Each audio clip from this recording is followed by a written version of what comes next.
Bu Kexiansu, Jilid 5 bagian 3. Dia maklum bahwa Xuan Chu seorang dara remaja yang berhati polos dan wajar, maka di depan semua orang tanpa segan-segan menyatakan kekagumannya dan memegang kedua tangannya begitu saja.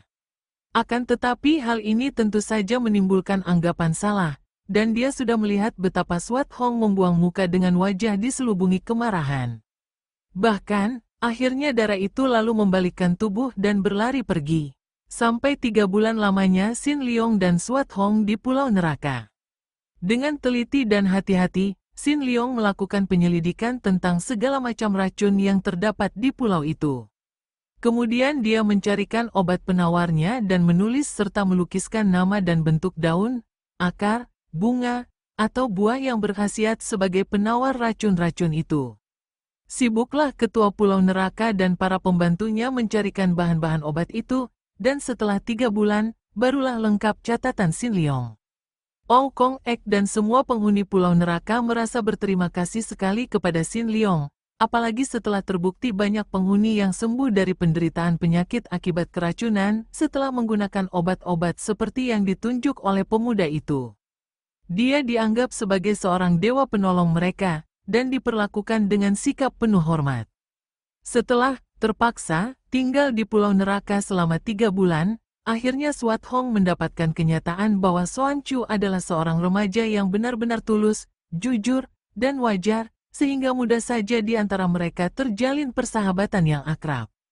Bahkan, karena darah Pulau Neraka itu dengan terang-terangan, tanpa dibuat-buat dan tanpa usaha menarik hati Xin Liong, menyatakan suka dan cintanya kepada Xin Liong, Swat Hong menyambut pernyataan itu dengan hati terharu. Diam-diam Swat Hong menaruh hati kasihan kepada dara Pulau Neraka ini karena dia tahu bahwa hati suhengnya itu jauh daripada cinta. Suhengnya belum pernah mengacuhkan tentang hubungan di antara mereka. Juga, suhengnya sama sekali tidak kelihatan menaruh hati kepada Xuan Chu.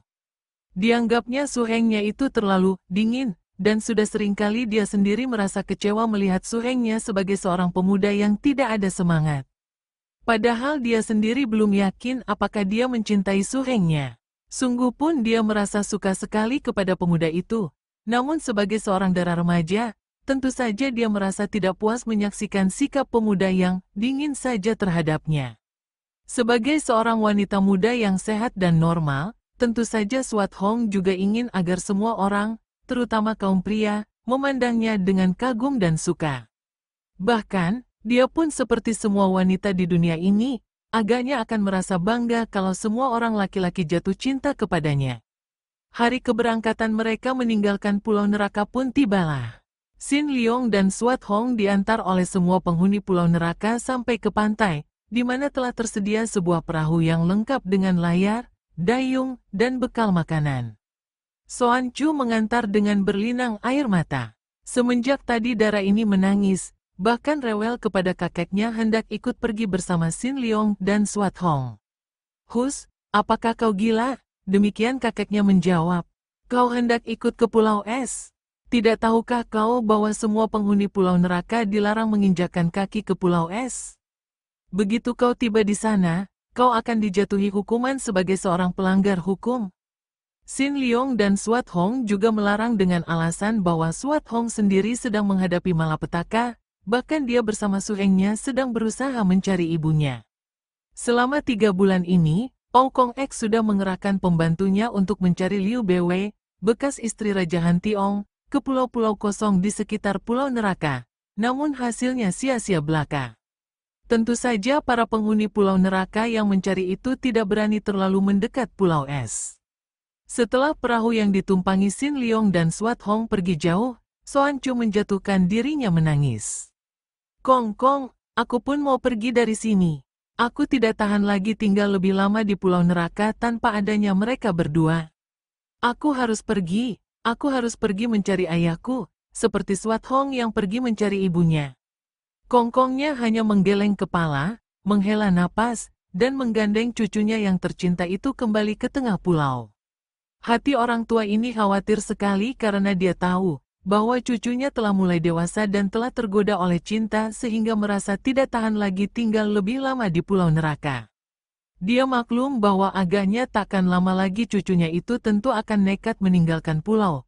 Dan kalau hal yang dikhawatirkan itu terjadi, apalagi artinya hidup baginya di pulau itu? Puteranya telah lenyap, dan satu-satunya orang yang selama ini membuat hidupnya berarti hanyalah Xuanchu.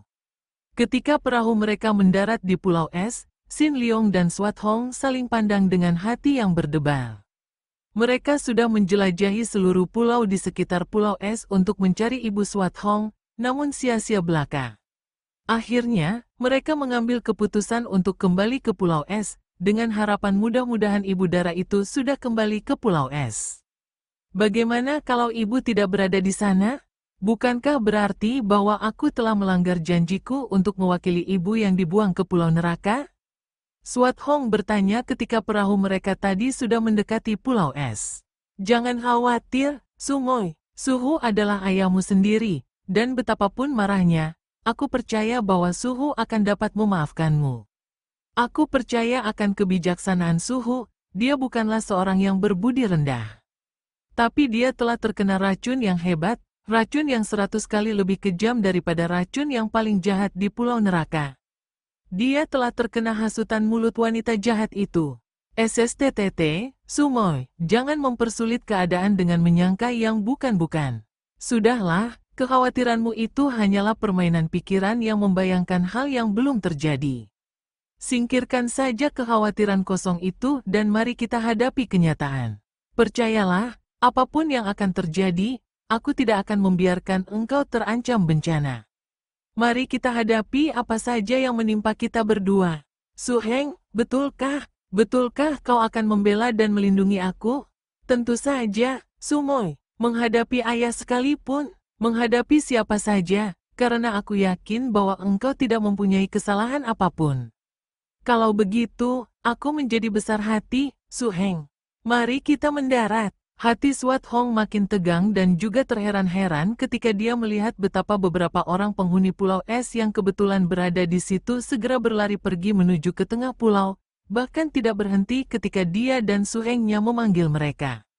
Makin tidak enak perasaan mereka, namun dengan tenang Xin Liong mengajak Sumoynya untuk menuju ke istana Pulau Es di tengah pulau itu, menemui Raja Han Tiong dan bertanya tentang Liu Beiwei.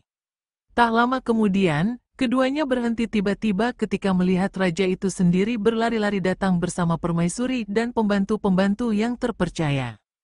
Tadinya Swat Hong merasa girang, wajahnya berseri karena dia mengira bahwa ayahnya datang menyambutnya dengan girang melihat dia pulang. Akan tetapi betapa kagetnya ketika ayahnya sudah tiba di depan mereka, langsung Raja Han Tiong menudingkan telunjuknya ke arah mereka sambil membentak, manusia-manusia rendah. Kalian masih berani menginjakan kaki di Pulau Es?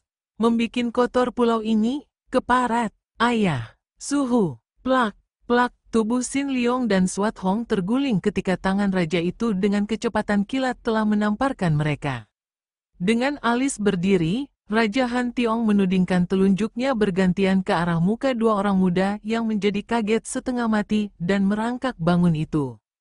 Jangan sebut aku ayah dan Suhu. Kalian berdua telah minggat dengan diam-diam, perbuatan yang tak tahu malu dan mengotorkan nama keluarga Han. Masih berani datang dan menyebut ayah dan Suhu kepadaku? Ayah, apa yang terjadi? Mana ibuku? Ibumu seorang yang hina, dan engkau anaknya pun tidak berbeda banyak. Ayah, diam, dan minggat engkau dari sini sebelum ku bunuh.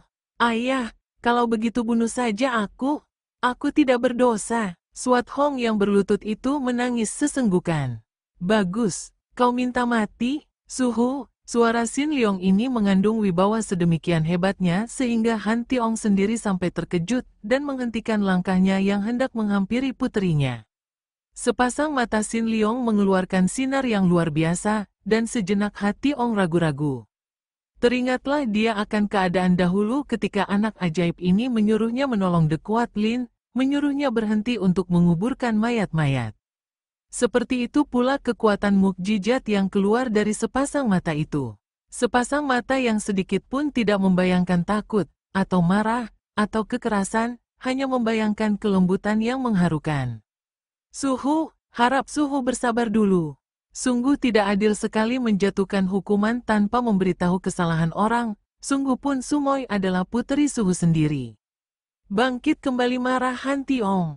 Sin Liong, bagus perbuatanmu, ya. Kau masih berpura-pura lagi? Dia pergi tanpa pamit, hal itu masih belum apa-apa. Akan tetapi dia pergi lalu kau susul, bersamamu pergi sampai berbulan-bulan, pantaskah itu?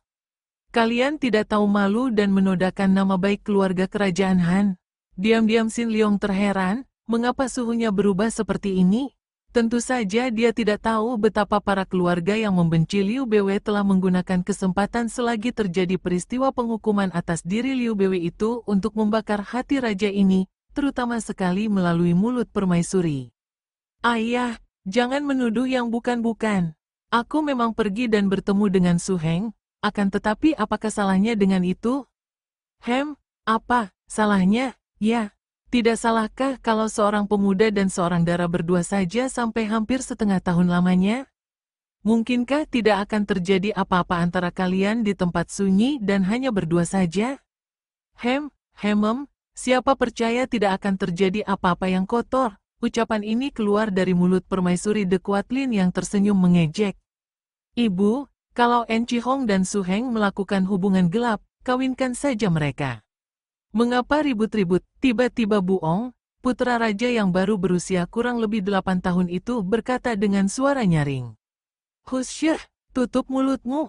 Kuatlin membentak putranya yang segera cemberut, tapi memandang kepada Swat Hong dan Sin Liong dengan pandang mata mengejek. Hampir saja Swat Hong tak dapat percaya akan apa yang didengarnya. Ayah dan ibu tirinya menuduh dia berzina dengan Sin Liong. Dengan dada sesak dan kemarahan yang meluap-luap, Swat Hong lupa diri dan meloncat bangun, menjerit dengan kata-kata yang seperti dilontarkan kepada ayahnya. Ayah, mengapa ada fitnah sekeji ini? Ayah, insyaallah, ayah telah dikelabui, ayah telah mabuk oleh rayuan. Plak, des, tubuh Swat Hong terlempar dan terguling-guling ketika terkena tamparan dan pukulan tangan ayahnya sendiri. Suhu, ini tidak adil sama sekali. Plak, des, tubuh Sin Liong juga terjungkal. Akan tetapi pemuda ini sudah meloncat bangun kembali. Sedikit pun tidak merasa takut, bahkan kini dia memandang tajam kepada Han Tiong. Suhu, andai kata Suhu memukul Tecu sampai mati sekalipun, sudah sepatutnya karena Tecu hanyalah seorang murid yang telah menerima banyak kebaikan dari Suhu dan Tecu rela membalasnya dengan nyawa. Akan tetapi, Sumoy adalah puteri Suhu sendiri, darah daging Suhu sendiri. Mengapa Suhu begitu tega? Di manakah rasa kasih di hati Suhu?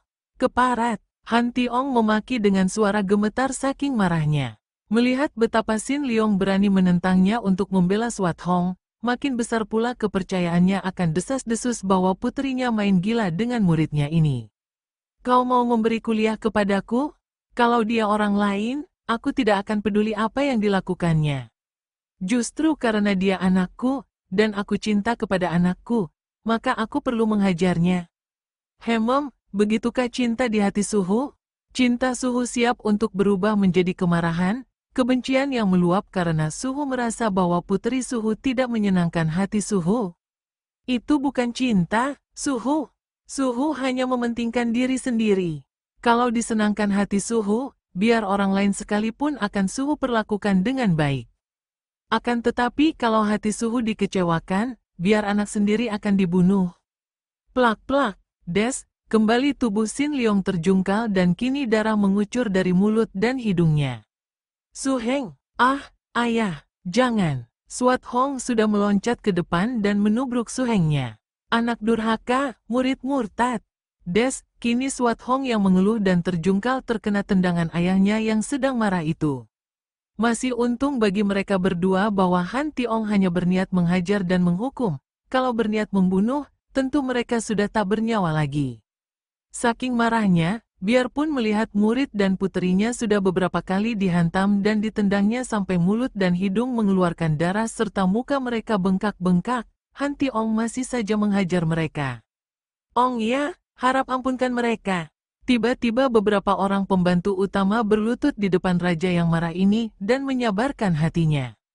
Han Tiong berdiri dengan napas terengah-engah, mata terbelalak dan muka merah sekali. Dia menjadi hampir putus napas saking marahnya. Mereka ini bocah-bocah kurang ajar yang layak dibunuh, katanya. Ong ya, sejak dahulu belum pernah ada hukuman dilaksanakan tanpa diadili lebih dulu.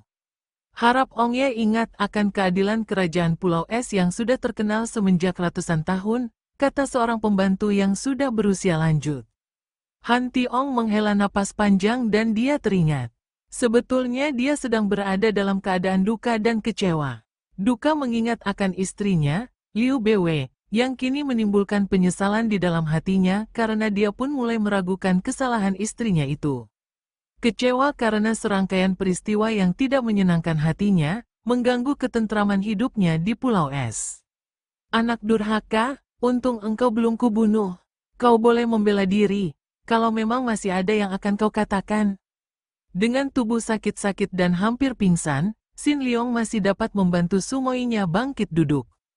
Bahkan tanpa mempedulikan keadaan dirinya sendiri, dia menyusuti peluh, air mata, dan darah dari muka Sumoinya, kemudian menarik Sumoinya untuk berlutut di depan raja yang sedang marah itu.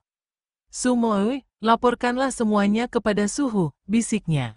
Apa gunanya? Biarlah aku dibunuh. Biarlah ibu lenyap tak berbekas dan akan dibunuhnya, tentu akan puas hatinya, Huhai Hukek.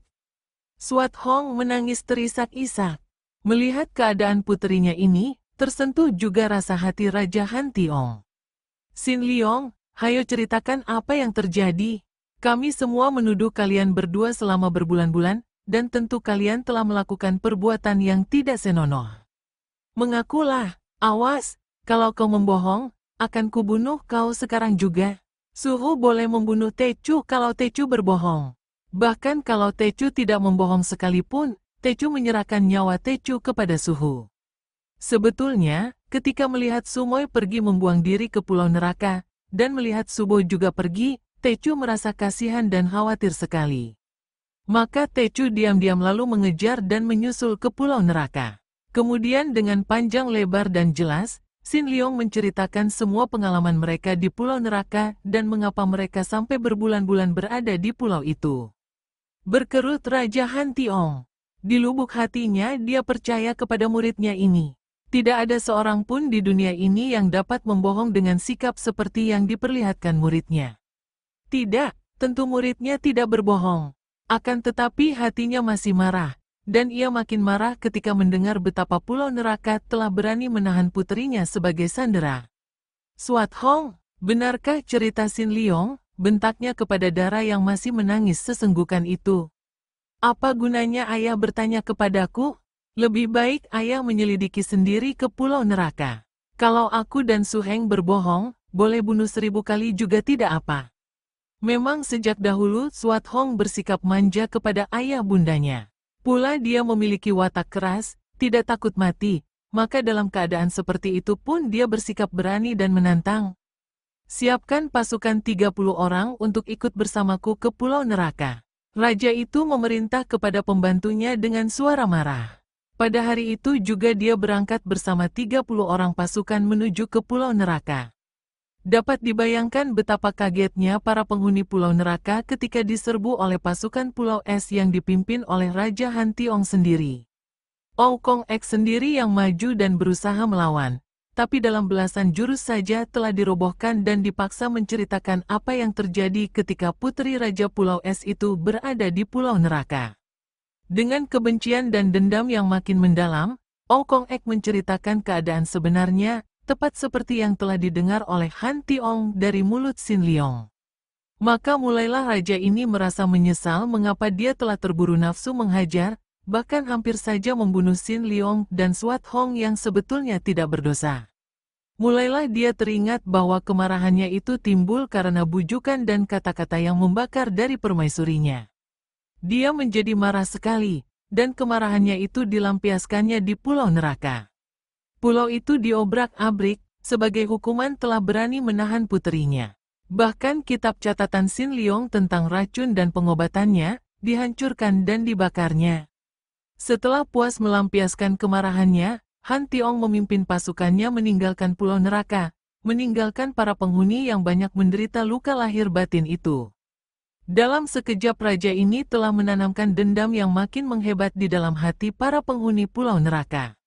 Sepekan kemudian, barulah rombongan Han Tiong tiba kembali di Pulau Es.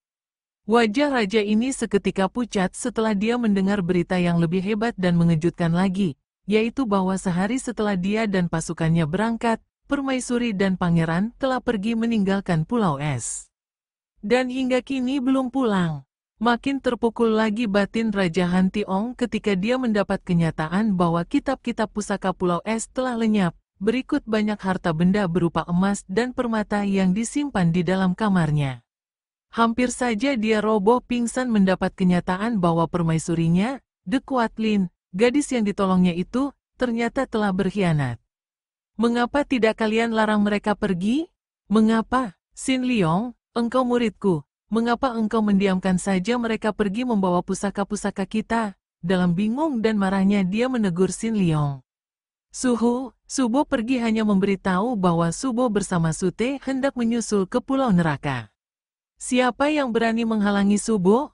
Kami semua tidak ada yang mengira bahwa Subo takkan kembali, dan tidak ada yang tahu bahwa Subo membawa sesuatu, harap maafkan Tecu. Han Tiong membanting-banting kakinya, lalu berlari memasuki kembali istana setelah tadi dia memeriksa dan melihat kehilangan pusaka Pulau Es. Ketika dia memanggil dua orang muda menghadap, Xin Liong dan Swat Hong melihat perubahan hebat terjadi pada diri Raja Sakti ini. Wajahnya menjadi suram dan gelap, sepasang mata yang biasanya bersinar dan berpengaruh itu menjadi redup seperti lampu kekurangan minyak. Dan rambut yang tadinya hanya sedikit putihnya, mendadak berubah putih hampir seluruhnya. Suaranya tidak bersemangat ketika berkata, Xin Long, Swat Hong, kalian ampunkan aku. Xin Liong berlutut dan menundukkan muka. Ayah, jangan berkata begitu, ayah. Swat Hong meloncat menubruknya. Ayah dan anak itu saling berangkulan, dan Xin Liong makin menundukkan mukanya ketika mendengar suhunya menangis mengguguk seperti anak kecil. Setelah Han Tiong dapat menguasai kembali hatinya, dia mencium dahi puterinya dan menyuruhnya duduk kembali. Swat Hong menyusuti air matanya dan berlutut di dekat Xin Liong. Aku telah berdosa. Sekarang baru aku tahu. Aku telah berdosa. Mungkin sekali, tidak. Aku yakin sekarang bahwa Ibu Swat Hong tidak bersalah apa-apa, hanya terkena fitnah. Apa yang telah kulakukan? Dan aku hampir saja membunuhmu, Xin Liong, dan kau Swat Hong anakku. Orang macam apa aku ini? Dan aku mengaku cinta kepada anakku? Engkau benar, Xin Liong. Tidak ada cinta di dalam hatiku yang kotor, yang ada hanya nafsu berahi sehingga mudah saja aku dipermainkan oleh wanita itu. Kalian maafkan aku. Swat Hong, hanya satu pesanku kepadamu, anakku. Kau jadilah jodoh Xin Liong. Jadilah kalian suami istri, baru akan terobati hatiku. Ayah, muridku, anakku, maukah kalian melegakan hatiku? Aku ingin menebus kesalahanku. Aku ingin melihat kalian menjadi suami istri, kalian anak-anak malang. Tecu mohon ampun. Tecu, tidak ada dalam hati Tecu untuk memikirkan soal jodoh. Ayah, mengenai jodoh tidak dapat ditentukan begitu saja.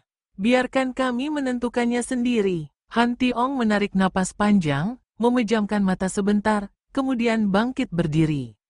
Ia membalikkan tubuh dan berjalan memasuki kamarnya meninggalkan dua orang muda yang masih berlutut itu.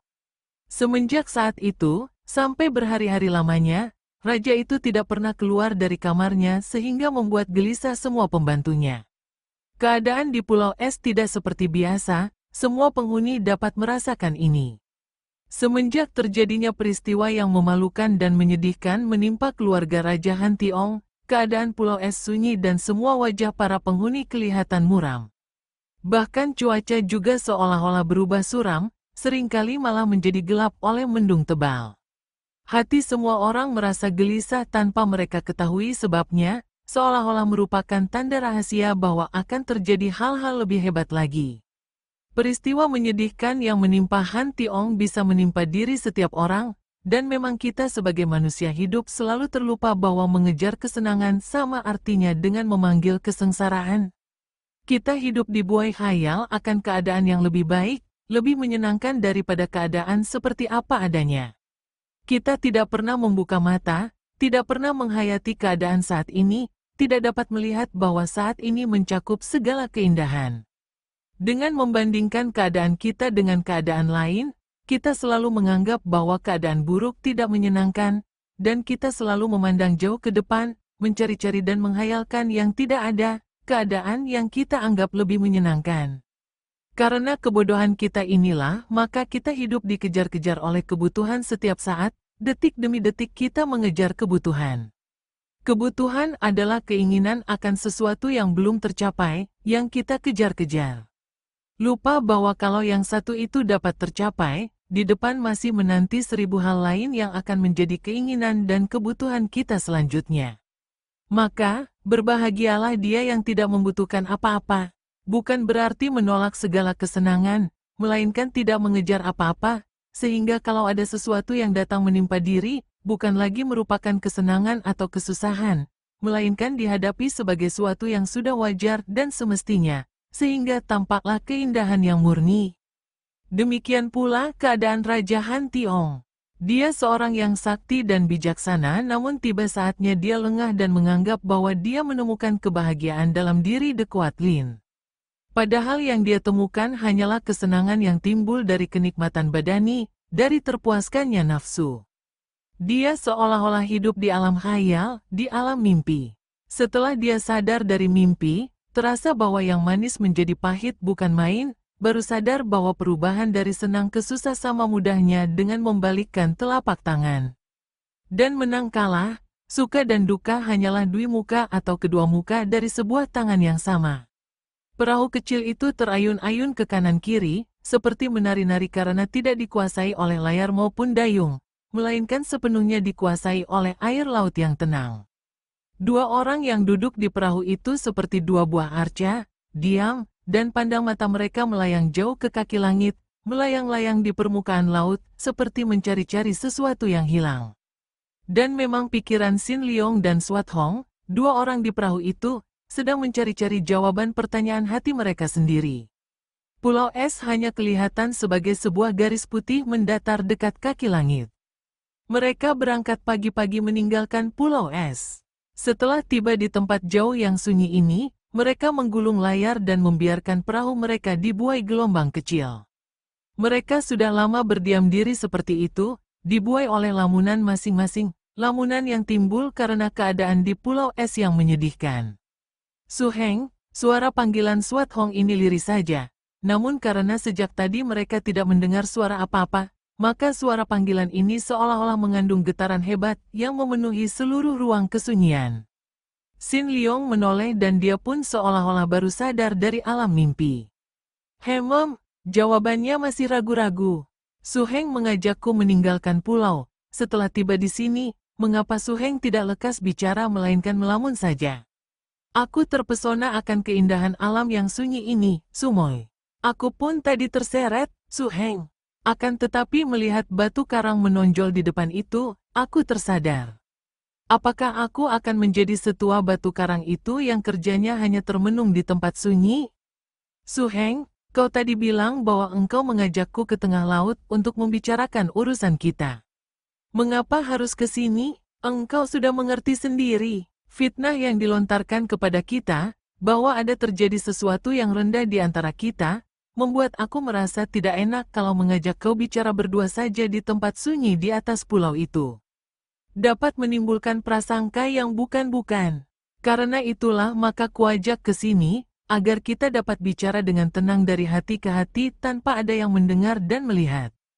Pula, kuharap di tempat yang sunyi ini, yang membuat kita seolah-olah berada di dalam alam lain, kita akan menemukan ilham. Swat Hong tertawa. Timbul kembali kegembiraan darah ini setelah dia tidak berada di Pulau Es yang membuat dia selama ini ikut muram dan berduka. Wah, Su Heng, kadang-kadang kau bicara seperti seorang pendeta saja. Apa sih yang akan dibicarakan sampai-sampai kau membutuhkan ilham segala? Mari kita bicara tentang cinta, Sumoy. Wajah darah muda jelita itu terheran. Matanya memandang terbelalak dan perlahan-lahan kedua pipinya menjadi agak kemerahan. Apa maksudmu, Su Heng? Xin Liong menarik napas panjang dan menyentuh tangan Sumoinya. Perlukah aku menjelaskan lagi? Suhu, ayahmu sedang dilanda duka, dan kedukaannya yang terakhir kali ini adalah menyangkut hubungan antara kita. Suhu menghendaki agar kita berjodoh, dan kita secara jujur telah menyatakan tidak setuju akan kehendaknya itu. Dan memang kita benar, Sumoi. Perjodohan tidak bisa ditentukan begitu saja, karena perjodohan merupakan hal gawat bagi seseorang, akan melekat selama hidupnya. Akan tetapi bagaimana kita tahu kalau hal ini tidak kita bicarakan secara terus terang?